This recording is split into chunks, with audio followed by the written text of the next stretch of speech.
Ay mga katyaga, magandang umaga, tanghali, gabi, hating gabi, kung anuman oras dyan sa mga kinaralagyan nyo, mga katyaga, share ko lang, biyernes ng madaling araw. Tawag ng tawag yung, share ko lang. Tawag ng tawag yung apo ko. Akala ko kung ano, kasi sa Pilipinas, tanghali na siguro doon, tanghali na kasi siguro mga alas 4 ng madaling araw pa lang dito. Tawag ng tawag. Syempre, parang kinabahan naman ako at sunod-sunod. Pinapatay ko kasi tulog na tulog ako. Binubuhay niya ulit. Tapos nag-text pa. Sabi, bilisan mo la, bilisan mo. Sagutin mo na. Ayun. Nung binuksan ko na, tumawag na ako. Ako ang tumawag. Umiiyak. Siyempre nagulat ako. Naiyak din ako kaagad. Sabi niya, pumasa daw siya sa kanyang board exam. Siyempre naiyak na ako kaagad. Kasi mga katyaga, ang feeling ng isang, kahit lula lang ako, siyempre, yung saya, hindi mo kayang bayaran ng anumang sintabo. Yung saya na mararamdaman mo. Kaya naiyak ako, kaya na-share ko lang. Yung luha na naman ako. Ayun. Sabi niya, la, ikaw ang una kong tinawagan kasi pumasa ako sa board exam. Hindi ko naman alam yon.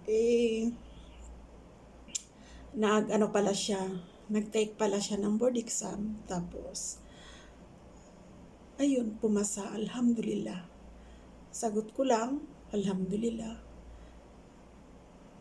Malinaw na ang kinabukasan mo. Masaya na ako.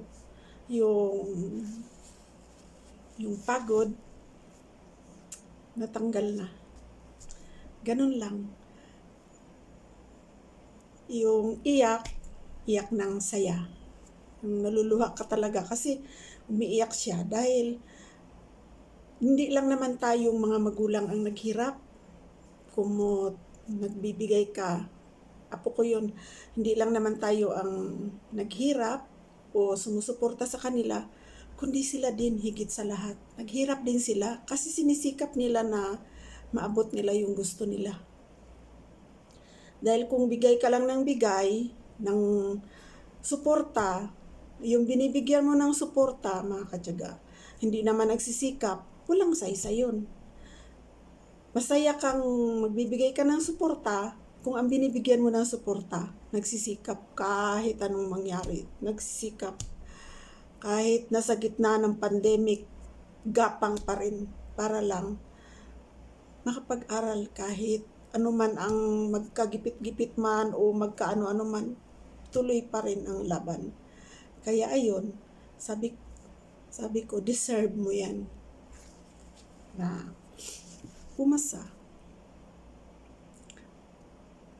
Pag swerte mo talaga kasi basa-basa lang siya, hindi siya nag-review. Basa-basa lang kasi nagtatrabaho na siya eh. Yun lang, na-share ko lang yung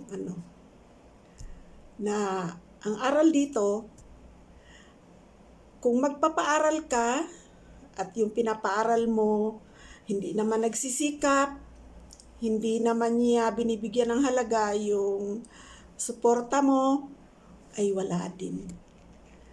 Pero kung yung bata ay nagsikap talaga at gusto niyang makatapos sa kanyang pag-aaral, ay panalo ka dun.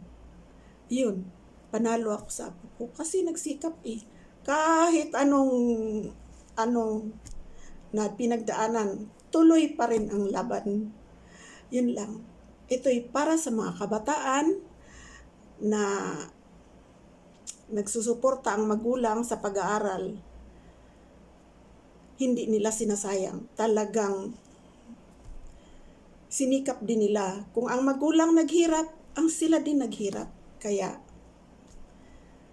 yun lang, na-share ko lang. Maraming salamat sa manunod sa aking video. Sharing lang.